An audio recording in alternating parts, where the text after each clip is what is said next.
आज हम Indian geography पर क्विज देखने वाले हैं। तो चलिए शुरू करते हैं। आज का पहला सवाल, निम्नलिखित में से कौन सा पर्वतीय दर्रा भारत चीन सीमा पर स्थित नहीं है? इसका ऑप्शन है A Nathula, option B Sikkila, option C Zojila और ऑप्शन डी बोमला। इसका सही जवाब है ऑप्शन सी जोजिला। जोजिला दर्रा जम्मू कश्मीर में श्रीनगर और लेह को जोड़ता है। यह भारत चीन सीमा पर स्थित नहीं है। अगला सवाल, रेगुर मिट्टी मुख्यतः किस फसल के लिए उपयुक्त मानी जाती है? इसके ऑप्शन है ए चावल, ऑप्शन बी गेहूं, ऑप्शन सी कपास और ऑप्शन डी बाजरा। इसका सही जवाब है ऑप्शन सी कपास। रेगुर मिट्टी को कॉटन सॉइल भी कहते हैं क्योंकि यह कपास की खेती के लिए उपयुक्त होती है। अगला सवाल, भारत का कौन सा राज्य सबसे अधिक तटीय रेखा वाला है? इसके ऑप्शन है A Tamil Nadu, option B Gujarat, option C Andhra Pradesh और ऑप्शन डी केरल। इसका सही जवाब है ऑप्शन बी गुजरात। गुजरात की तटीय रेखा 1600 किलोमीटर है जो भारत में सबसे लंबी है।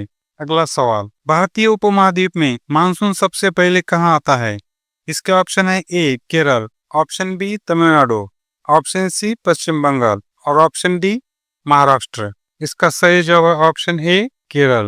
भारतीय मानसून सबसे पहले 1 जून को केरल में पहुंचता है। अगला सवाल, नर्मदा और तापी नदियों की एक विशेषता क्या है?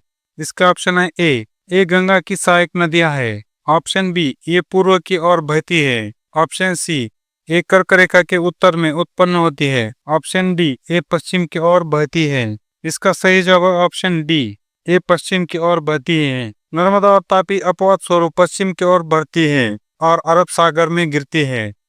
अगला सवाल, भारत का कौन सा पठार खनिजों का घर कहा जाता है? इसके ऑप्शन है ए मालवा पठार, ऑप्शन बी छोटा नागपुर पठार, ऑप्शन सी कर्नाटक पठार और ऑप्शन डी तेलंगाना पठार। इसका सही जवाब है ऑप्शन बी छोटा नागपुर का पठार। यह क्षेत्र खनिजों से भरपूर है, कोयला, लोहा, बॉक्साइट आदि। अगला सवाल, भारत के किस भूभाग को प्रायद्वीप पठार कहा जाता है? इसके ऑप्शन है ए पश्चिमी घाट, ऑप्शन बी हिमालय क्षेत्र, ऑप्शन सी गंगा का मैदान और ऑप्शन डी दक्षिण भारत का उच्च भूमि क्षेत्र। इसका सही जवाब है ऑप्शन डी दक्षिण भारत का उच्च भूमि क्षेत्र। दक्षिण भारत 3 ओर से समुद्र से घिरा और पठारी भाग है, इसलिए इसे प्रायद्वीप पठार कहा जाता है। अगला सवाल, थार मरुस्थल किस भूगर्भीय कारण से बना है? इसका ऑप्शन है ए समुद्री कटाव, ऑप्शन बी टेक्टोनिक उत्थान, ऑप्शन सी मानसूनी छाया प्रभाव और ऑप्शन डी ज्वालामुखी क्रिया। इसका सही जवाब है ऑप्शन सी मानसूनी छाया प्रभाव। अरवली पर्वत मानसून को रोक नहीं पाता, जिससे थर क्षेत्र में कम वर्षा होती है। अगला सवाल, दुधवा राष्ट्रीय उद्यान कहाँ स्थित है? इसके ऑप्शन है ए Uttarakhand, option B Madhya Pradesh, option C Uttar Pradesh और ऑप्शन डी छत्तीसगढ़। इसका सही जवाब है ऑप्शन सी उत्तर प्रदेश। यह उद्यान उत्तर प्रदेश के लखीमपुर खीरी में स्थित है। अगला सवाल, नमक की झीलें मुख्यतः किस राज्य में पाई जाती है? इसके ऑप्शन है ए Gujarat, option B Madhya Pradesh, option C Rajasthan और ऑप्शन डी कर्नाटक। इसका सही जवाब है ऑप्शन सी राजस्थान। सांभर, डिडवाना जैसी नमक झीलें राजस्थान में स्थित है। अगला सवाल, भारत का वर्षा छाया क्षेत्र कौन सा है? इसका ऑप्शन है ए पश्चिमी घाट का पश्चिमी भाग, ऑप्शन बी राजस्थान का पूर्वी भाग, ऑप्शन सी तमिलनाडु का पूर्वी भाग और ऑप्शन डी पश्चिमी घाट का पूर्वी भाग। इसका सही जवाब है ऑप्शन डी पश्चिमी घाट का पूर्वी भाग। पश्चिमी घाट की छाया में आने से पूर्वी भाग में कम वर्षा होती है। अगला सवाल, कौन सी नदी उल्टी दिशा में बहने के लिए जानी जाती है? इसका ऑप्शन है A Tapi, option B Narmada, option C Son और ऑप्शन डी माही। इसका सही जवाब है ऑप्शन डी माही। माही नदी को बार कर्क रेखा को पार करती है और दिशा परिवर्तन करती है। अगला सवाल, भारत में सबसे गहरा बंदरगाह कौन सा है? इसके ऑप्शन है A Mumbai, option B Kochi, option C Paradip और ऑप्शन डी विशाखापट्टनम। इसका सही जवाब है ऑप्शन डी विशाखापट्टनम। विशाखापट्टनम भारत का सबसे गहरा प्राकृतिक बंदरगाह है। अगला सवाल, भारत का सबसे बड़ा मीठे पानी का झील कौन सा है? इसका ऑप्शन है ए उलर झील, ऑप्शन बी चिल्का झील, ऑप्शन सी पुलिकट झील और ऑप्शन डी लोकटक झील। इसका सही जवाब है ऑप्शन ए उलर झील। उलर झील जम्मू कश्मीर में स्थित भारत की सबसे बड़ी मीठे पानी की झील है।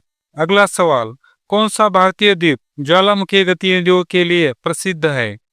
इसका ऑप्शन है A Sriharikota, option B Baratang, option C Narcondam और ऑप्शन डी बैरन द्वीप। इसका सही जवाब है ऑप्शन डी बैरन द्वीप। बैरन द्वीप भारत का एकमात्र सक्रिय ज्वालामुखी है।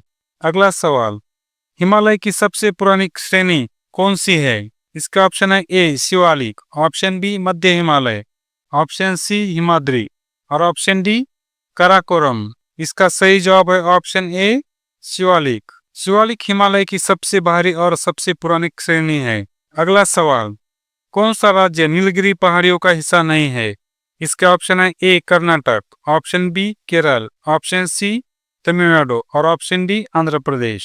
इसका सही जवाब है ऑप्शन डी आंध्र प्रदेश। नीलगिरी पर्वतमाला तमिलनाडु, केरल और कर्नाटक में स्थित है। अगला सवाल, भारत की कौन सी नदी अपनी सहायक नदी के साथ संगम से पहले पैरेलल बहती है? इसका ऑप्शन है ए गंगा और घाघरा, ऑप्शन बी यमुना और चंबल, ऑप्शन सी ब्रह्मपुत्र और लोहित और ऑप्शन डी गोदावरी और इंद्रावती। इसका सही जवाब है ऑप्शन बी यमुना और चंबल। चंबल नदी यमुना के समांतर बहती है और इटावा के पास संगम होता है। अगला सवाल, भारत का सबसे पुराना पर्वत कौन सा है? इसके ऑप्शन है A Aravalli, option B Satpura, option C Vindhya और ऑप्शन डी शिवालिक। इसका सही जवाब है ऑप्शन ए अरवली। अरवली पर्वत विश्व की सबसे प्राचीन पर्वत श्रृंखला में से एक है। अगला सवाल, भारत में सर्वाधिक वर्षा वाला स्थान कौन सा है? इसका ऑप्शन है A Chennai, option B Cherrapunji, option C Tawang और ऑप्शन डी अलीपुरद्वार। इसका सही जवाब है ऑप्शन बी चेरापूंजी। हालांकि माउसिनराम आगे है, पर चेरापूंजी पारंपरिक रूप से सर्वाधिक वर्षा वाला क्षेत्र माना जाता है।